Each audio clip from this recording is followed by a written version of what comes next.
नमस्कार, मैं अरुण के शर्मा, एनालिस्ट वन थॉट। आज बात करेंगे बिहार की 50 विधानसभा सीटों पर राहुल की यात्रा होने जा रही है। तो बात को तफसील से समझाया जाए इससे पहले एक प्रार्थना कि आप हमारे चैनल अरुण के शर्मा, एनालिस्ट वन थॉट को सब्सक्राइब अवश्य करें। पिछले 8-10 दिनों से सब्सक्राइबर कुछ आलसी, कुछ सुस्त हो गए हैं। तो हमें जो मेहनत है उसका फल सिर्फ सब्सक्राइबर के रूप में मिलता है। तो हम रोज़ 5-6 आपको एपिसोड आपके सामने प्रस्तुत करते हैं, मेहनत से काम करते हैं और उसके प्रतिफल में ये चाहते हैं कि आप हमारे चैनल अरुण के शर्मा, एनालिस्ट वन थॉट को ज़्यादा से ज़्यादा संख्या में सब्सक्राइब करें। जब सब्सक्राइबर नहीं आते तो हतोत्साहित होना पड़ता है, परंतु हम अपनी नैतिकता के बल पर फिर दोबारा से साहस जुटाकर आपके सामने ये एपिसोड प्रस्तुत करते हैं। तो आपसे प्रार्थना, आप ज़्यादा से ज़्यादा हमारे चैनल अरुण के शर्मा, एनालिस्ट वन थॉट को सब्सक्राइब अवश्य करें। तो अब इसी के साथ अपनी बात हम कहते हैं, जो विषय हमने चुना है। तो बिहार के 50 विधानसभा सीटों पर राहुल गांधी की यात्रा होगी, जिसमें 23 जिलों को कवर किया जाएगा। 2020 में महागठबंधन ने यहाँ 23 सीटें जीती थी, तो उन्हीं 23 जिलों को कवर किया जाएगा। तो राहुल गांधी ने सितंबर 2022 से जनवरी 2023 तक कन्याकुमारी से कश्मीर तक भारत जोड़ो यात्रा की थी। बिहार में राहुल गांधी की अब तक की सबसे बड़ी यात्रा 17 अगस्त से शुरू होगी। वोटर वेरिफिकेशन और चुनाव में वोट चोरी के आरोप पर कांग्रेस नेता की वोट अधिकार यात्रा 23 जिलों से होकर गुजरेगी, जो 50 विधानसभा सीटों को कवर करेगी। विधानसभा चुनावों से पहले शाहबाद से लेकर मगध, अंग, कोसी, सीमांचल, मिथिला, तिरहुत और सारण में घूमकर महागठबंधन के पक्ष में माहौल बनाने का प्रयास किया जाएगा।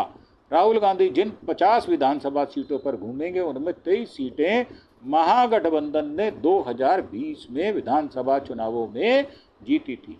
कांग्रेस की बात करें तो 50 में से 20 सीटों पर लड़ी थी, जिसमें 8 सीटों पर जीत मिली थी। वहीं लोकसभा चुनाव से पहले जनवरी 2024 में राहुल गांधी ने बिहार में 5 दिनों तक भारत जोड़ो न्याय यात्रा की थी। इसके बाद हुए लोकसभा चुनाव में 5 सीटें सासाराम, औरंगाबाद, पूर्णिया, कटिहार, किशनगंज महागठबंधन के खाते में गई थी। वहाँ विधानसभा की 30 सीटें आती हैं, जहाँ कांग्रेस ज़्यादा फोकस कर सकती है। तो विधानसभा चुनावों से पहले राहुल गांधी किन इलाकों में घूमेंगे, वहाँ कांग्रेस की क्या राजनीतिक स्थिति है और यात्रा से राहुल को क्या हासिल होगा या क्या हासिल करना चाहते हैं। तो शाहबाद में अपनी ज़मीन और मजबूत करेंगे राहुल गांधी। शाहबाद में भोजपुर, बक्सर, रोहतास और कैमूर जिले आते हैं। इनमें से 2 जिले रोहतास और भोजपुर, आरा के 4 विधानसभा क्षेत्रों में राहुल गांधी जाएंगे। शाहबाद की राजनीति को यादव, कुशवाहा, राजपूत, दलित और अति पिछड़ा वर्ग ईबीसी प्रभावित करते हैं। शाहबाद में कांग्रेस की स्थिति इस एरिया में आरजेडी, कांग्रेस और भारतीय कम्युनिस्ट पार्टी माले की पकड़ मजबूत है। हालांकि गठबंधनों का बार बार बदलाव चुनावी रिजल्ट को काफ़ी प्रभावित करता है। 2015 में जेडीयू, आरजेडी, कांग्रेस वाले महागठबंधन में 22 में से 16 सीटों पर कब्जा किया था। एनडीए को सिर्फ 5 सीटें मिली थी। वहीं 2020 में महागठबंधन आरजेडी, कांग्रेस, भारतीय कम्युनिस्ट पार्टी माले ने 22 में से 19 विधानसभा सीटें जीती थी। 2020 में कांग्रेस 22 में से 5 सीटों पर चुनाव लड़ी थी, जिनमें से 4 सीटों पर उसको जीत मिली थी। 1 सीट चैनपुर पर जमानत गवा बैठे थे। तो राहुल क्या साधना चाहेंगे? शाहबाद में अगड़ा और पिछड़ा दोनों मुखर रहे हैं। यहाँ जातीय गोलबंदी तेजी से होती है। इस एरिया के दौरान इस एरिया के दलितों पर माले का प्रभाव है, कम्युनिस्ट पार्टी का प्रभाव है। राहुल गांधी के हाल में बिहार दौरे के भाषणों को देखें तो वहाँ दलितों और ओबीसी ईबीसी को हक देने की वकालत करते रहे हैं। चुनाव से पहले वह दौरा कर अपने वोट बैंक को एकजुट और गोलबंद करने की कोशिश करेंगे। सीनियर जर्नलिस्ट अरुण पांडे बताते हैं कि इलाका कभी एनडीए का गढ़ रहा था, लेकिन माले राष्ट्रीय जनता दल और कांग्रेस के एकजुट होने के बाद जो सामाजिक समीकरण बना है उसमें अब महागठबंधन भारी हो गया है। राहुल इस इलाके से यात्रा शुरू कर अपने कोर इलाके को और मजबूत करना चाहते हैं। मोदी भी लगातार इन इलाकों में रैली कर रहे हैं। वे इस इलाके में 2 रैली कर चुके हैं, अब तीसरी रैली उनकी गया में प्रस्तावित है।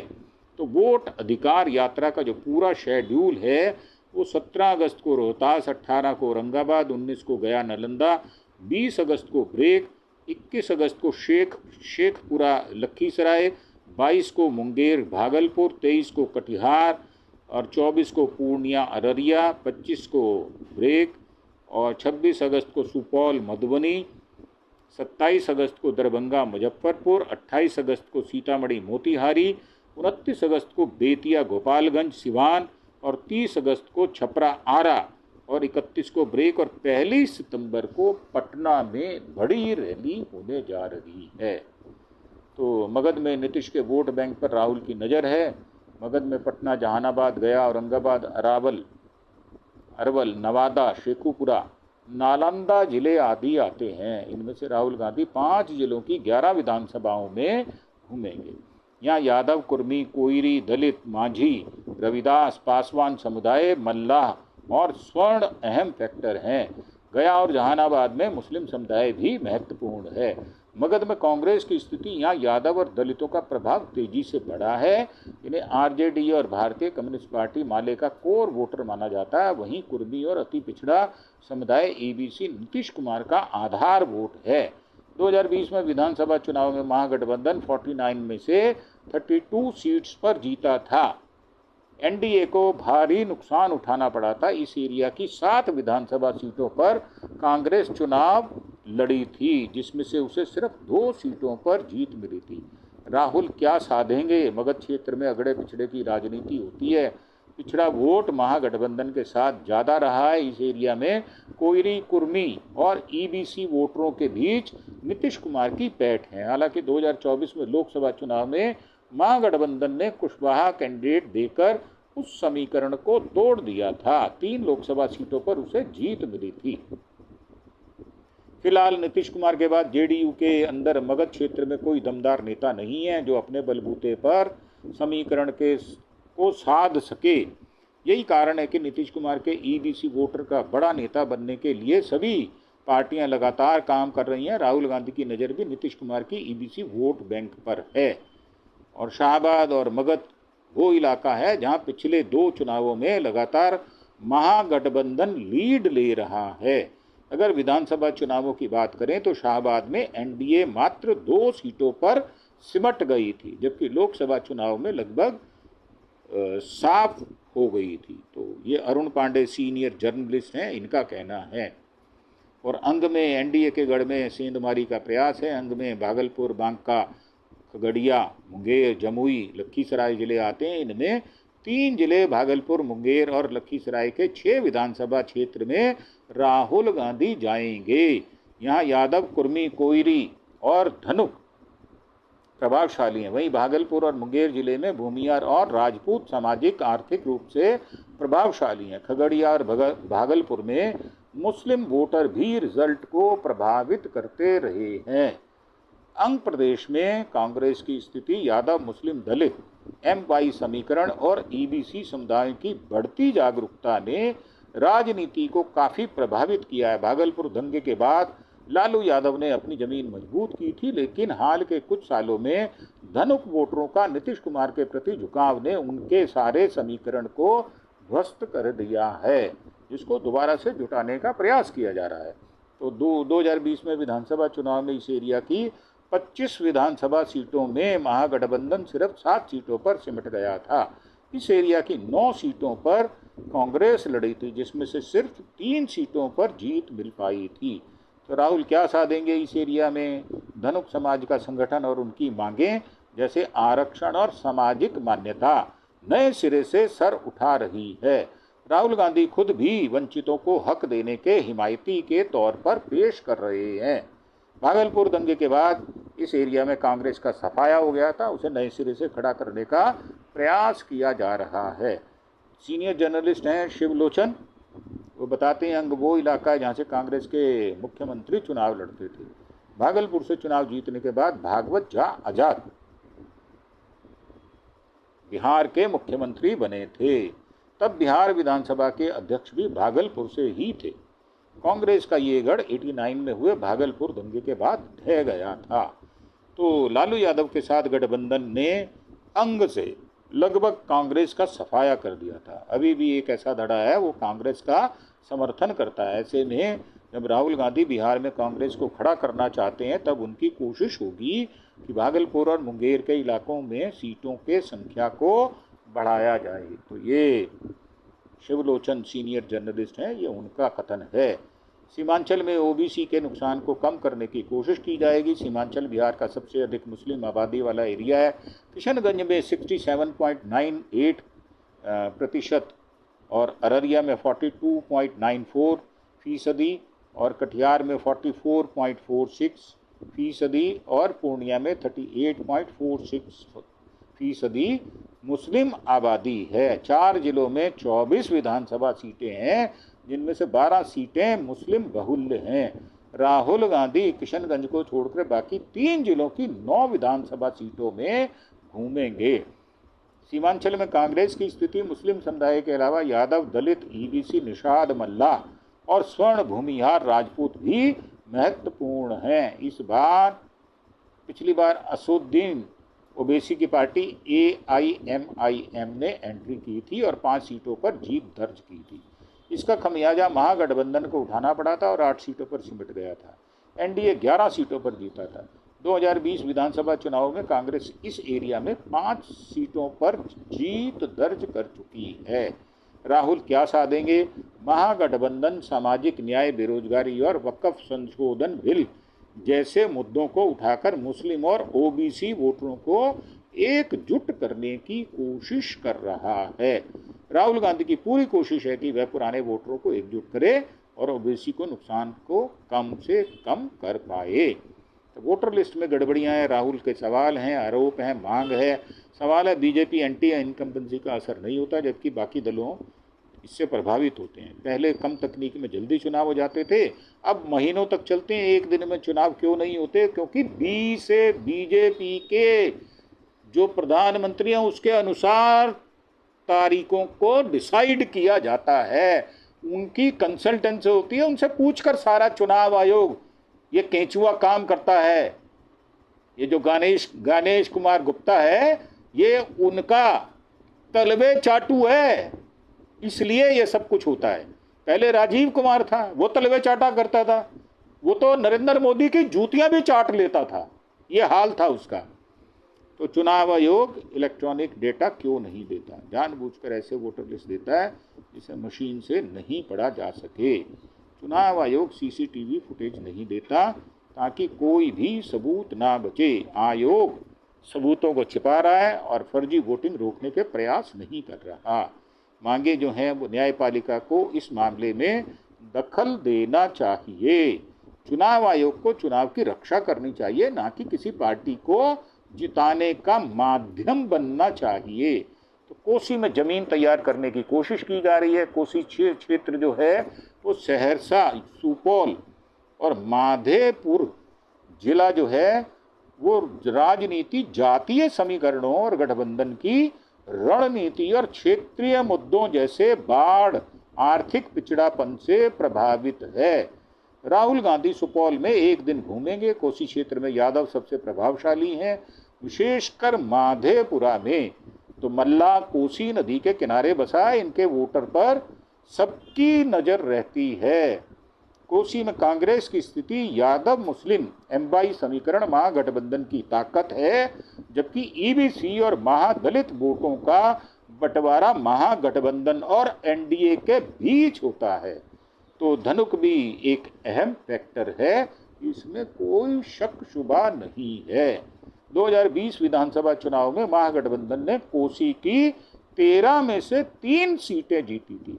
सहरसा और सुपौल में मुस्लिम आबादी करीब 15% है।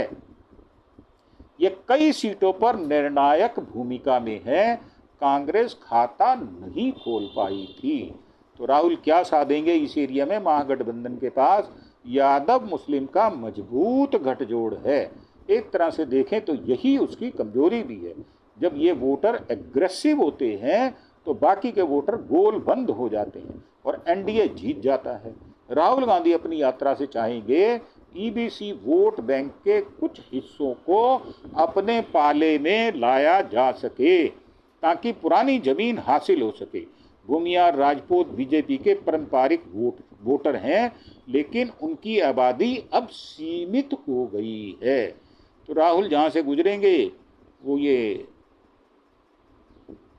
वहाँ 2020 का जो रिजल्ट है वो हम आपको बता देते हैं। सासाराम में आरजेडी जीते थी, चेन्नारी में कांग्रेस, काराकट में माले, औरंगाबाद में कांग्रेस, कुटुम्बा में कांग्रेस, रफ़ीगंज में आरजेडी, गुरुआ में आरजेडी, गया में भारतीय जनता पार्टी, वजीरगंज में बीजेपी, नवादा में आरजेडी, वर्सिलीगंज में बीजेपी, बरबीघा में जेडीयू, शेखुपुरा में आरजेडी, लखीसराय में बीजेपी, जमालपुर में कांग्रेस, सुल्तानगंज में जेडीयू, नाथनगर में आरजेडी, भागलपुर में कांग्रेस, गोपालपुर में JDU, Barari JDU, Kuraha BJP, Katihar BJP, Kadwa Congress, देसी AIMIM, Purnia BJP, Araria Congress, Forbesganj BJP, Narpatganj BJP, Supaul JDU,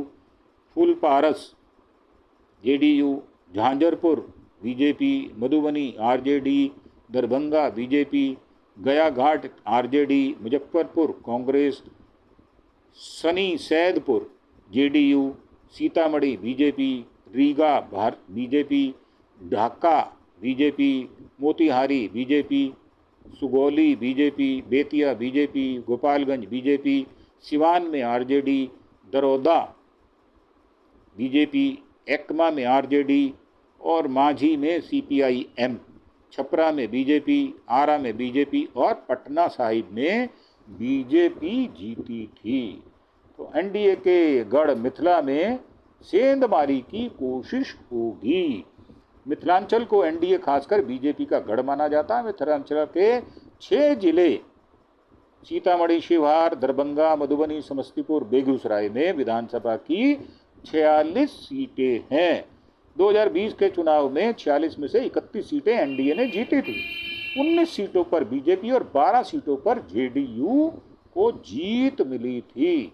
महागठबंधन के सिर्फ 15 कैंडिडेट जीते थे।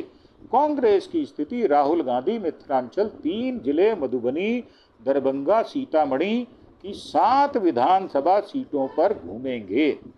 इन 7 सीटों में से पिछली बार कांग्रेस 2 सीटों पर चुनाव लड़ी, लेकिन खाता नहीं खोल पाई थी। राहुल साधेंगे क्या? तो सीतामढ़ी में माता जानकी का मंदिर बनाकर एनडीए अपने कोर वोटर को मंडल के अलावा कमंडल धर्म के सहारे साध रहा है, जो कि बीजेपी का हमेशा ये कोर एजेंडा रहा है कि धर्म के नाम पर वोटों की बंदर बांट करवा दो। ऐसे में राहुल गांधी यात्रा कर महागठबंधन के पक्ष में माहौल बनाने का प्रयास करेंगे। वोटर वेरिफिकेशन और चुनाव में वोट चोरी के आरोप पर विपक्ष के 300 सांसदों ने सोमवार को संसद से चुनाव आयोग के ऑफिस तक मार्च निकाला था। इस दौरान टीएमसी सांसद मिताली बेहोश हो गई थी। तो तिरहुत में एनडीए को चुनौती देने की तैयारी है। राजनीतिक रूप में तिरहुत एरिया में सारण प्रमंडल के 3 जिलों छपरा, सिवान और गोपालगंज को मिला दें तो 7 जिले आते हैं। मुजफ्फरपुर, वैशाली, छपरा, सिवान, गोपालगंज, बेलिया, मोतिहारी, इनमें से वैशाली को छोड़कर बाकी 6 जिलों में राहुल गांधी घूमने वाले हैं। यहाँ स्वर्ण और ओबीसी ईबीसी का प्रभाव कमोबेश बराबर दिखता है। मुजफ्फरपुर और वैशाली जिलों में ब्राह्मण, भूमिहार और राजपूत के साथ साथ यादवों का भी प्रभाव है, अच्छा खासा प्रभाव है। कांग्रेस की स्थिति सवर्णों के साथ साथ इस एरिया में निषाद, मल्ला, केवट, तेली जैसे ईबीसी समुदाय अहम फैक्टर हैं। 2020 में इस एरिया की 64 विधानसभा सीटों में से महागठबंधन 24 सीटों पर जीत सका था। इनमें से 15 सीटें सारण प्रमंडल में से जीती थी। कांग्रेस के प्रदर्शन की जहां तक बात करें तो वह 3 सीटें जीत पाई थी। राहुल गांधी 6 जिलों की 12 विधानसभा क्षेत्रों को कवर करेंगे और राहुल गांधी साधेंगे क्या? चंपारण के इलाके में ईबीसी वोटरों की संख्या ठीक ठाक है। लालू राबड़ी शासनकाल में यह इलाका काफी प्रभावित रहा है। सबसे बड़ी संख्या EBC Bharatiya Janata party JDU को वोट कर रहा है। इसे रोकने के लिए महागठबंधन मुकेश सहनी के रूप में ईबीसी लीडर तैयार कर रहा है, जबकि कांग्रेस लगातार संगठन से लेकर टिकट बंटवारे में उन्हें तरजीह देने की बात कह रही है। तो राहुल गांधी अपनी यात्रा से एक बड़े तबके में अपने प्रति भरोसे जगाने की कोशिश करेंगे। तो बिहार में जो रिजल्ट रहे थे वो हम आपको बता देते हैं। चुनाव रिजल्ट 2020 में तो आरजेडी को 75 सीटें मिली थी, 23.5% वोट मिला था। बीजेपी को 74 सीटें मिली थी, 19.8% वोट मिला था। जेडीयू को 43 सीटें मिली, 15.7% वोट मिला था। इंडियन नेशनल कांग्रेस को 19 सीटें मिली थी, 9.6% वोट मिला था। सीपीआई एमएल 12 सीटें मिली थी, 3.2% वोट मिला था और निर्दलीय 8.8% वोट उनको मिला था और अन्य को 19 सीटें जीती थी और 19.4% वोट वहां मिला था। अब भारत जोड़ो यात्रा की 5 सीटें जीता था महागठबंधन। लोकसभा चुनाव से पहले फरवरी 24 में राहुल गांधी ने बिहार से भी 5 दिनों तक भारत जोड़ो यात्रा की थी। इसका फायदा उनको चुनाव में हुआ था। राहुल गांधी भारत जोड़ो यात्रा के दौरान किशनगंज, अररिया, पूर्णिया, कटिहार, औरंगाबाद, सासाराम, कैमूर से होकर गुजरे थे। इसमें 6 लोकसभा सीटें आती हैं, जिसमें से 5 सीटों पर महागठबंधन जीत गया था। तो ये थी हमारी प्रस्तुति आपको, आपके लिए कि राहुल गांधी जब बिहार जाएंगे तो कौन कौन से दिनों कहाँ कहाँ जाएंगे, ये पूरी डिटेल हमने विस्तार से आपको बताई है। तो आप कमेंट बॉक्स में आकर नीचे ज़रूर बताएं कि आपको कैसा लगा ये एपिसोड। हालांकि विस्तृत जानकारी, भरपूर जानकारी हमने आपको दी है। और इसी के साथ हम आपसे प्रार्थना करते हैं, आपसे विदा लेते हुए, कि आप हमारे चैनल अरुण के शर्मा एनालिस्ट वन थॉट को सब्सक्राइब अवश्य करें। हम पूरी मेहनत और शिद्दत के साथ आपको ये सारे विवरण देते हैं, सारी डिटेल देते हैं, पूरी न्यूज़ देते हैं आपको, परंतु फिर भी हमारे चैनल को बहुत ज़्यादा लोग सब्सक्राइब नहीं कर रहे। पिछले 8-10 दिनों में काफ़ी हतोत्साहित होना पड़ रहा है। तो मेरी प्रार्थना है कि आप ज़्यादा से ज़्यादा अरुण के शर्मा एनालिस्ट वन थॉट को सब्सक्राइब करें अपने दोस्तों, सज्जनों, मित्रों और मोहल्ले और रिश्तेदारों वालों के साथ। तो इसी के साथ आपसे विदा लेते हुए धन्यवाद, थैंक यू, जय हिंद, जय भारत।